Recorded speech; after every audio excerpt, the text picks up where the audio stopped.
just got back from a quick test drive. I replaced the lower radiator hose and also replaced the Jubilee clips, or the pipe clamps, whatever you want to call them.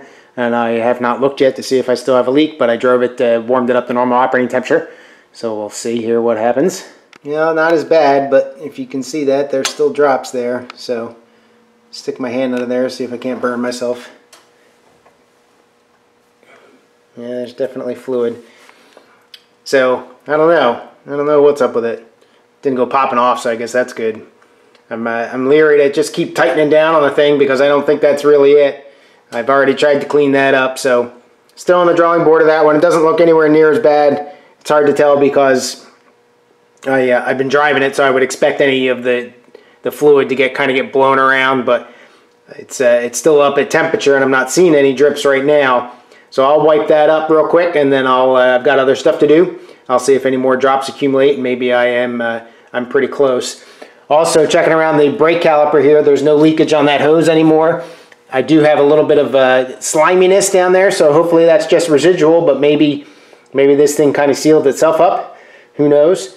But we'll see. So I'll go ahead and dry that up, and then keep an eye on it to see what happens. So now that I got about 100 miles on the car, I'm going to pull the plugs, take a look at them. Right, you can figure out the health of the engine, I guess you could say, by looking at the plugs. If they're black and sooty or wet or dry or all sorts of different stuff. Quite frankly, it's been a very long time since I've looked at the little pictures of what all it's supposed to look like. But I do remember that like a tannish color tells you that that the engine's running smooth and is balanced, and the mixtures and the richness of the carbs and all that stuff is correct. So I'll go ahead and pull number 4 here, take a look.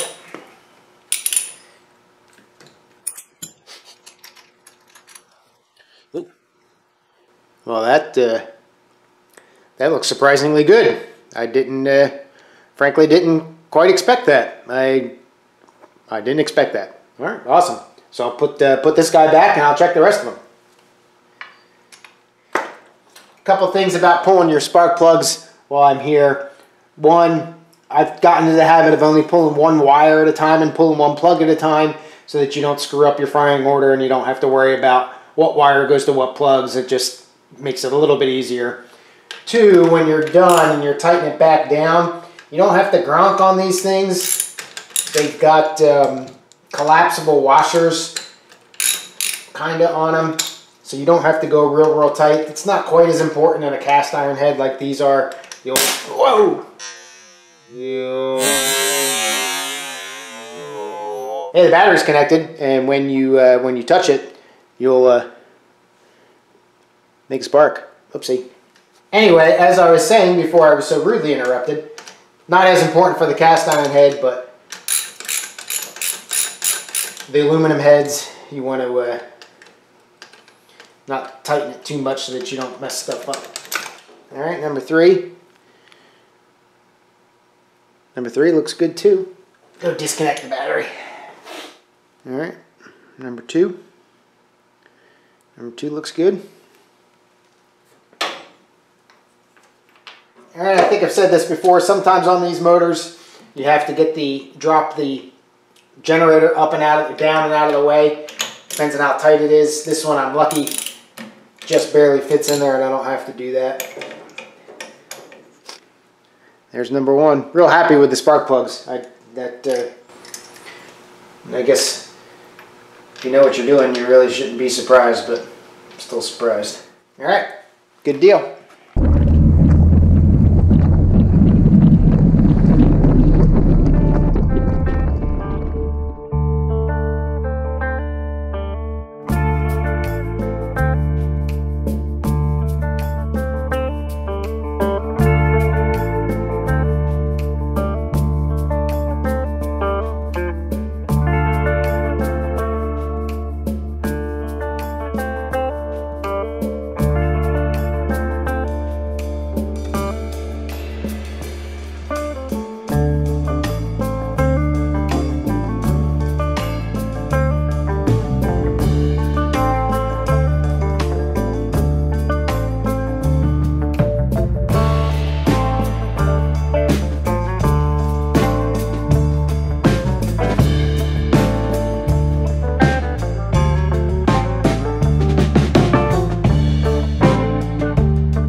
thanks so much for watching. Leave a comment below. Tell me what you think. Well, unfortunately, electricity was out in here for most of the day today, so I didn't really get anything done. I did get to drive to my kid's soccer game, drive him home, put about 20 or 30 miles on it, so about 150 total on it right now. Motor's running pretty strong. I don't have any concerns for that. There's still some clunks in the night and things like that, and the clutch is starting to make a little bit of noise when I start to let it out, but otherwise she's running pretty strong. Thanks so much for watching. Cheers.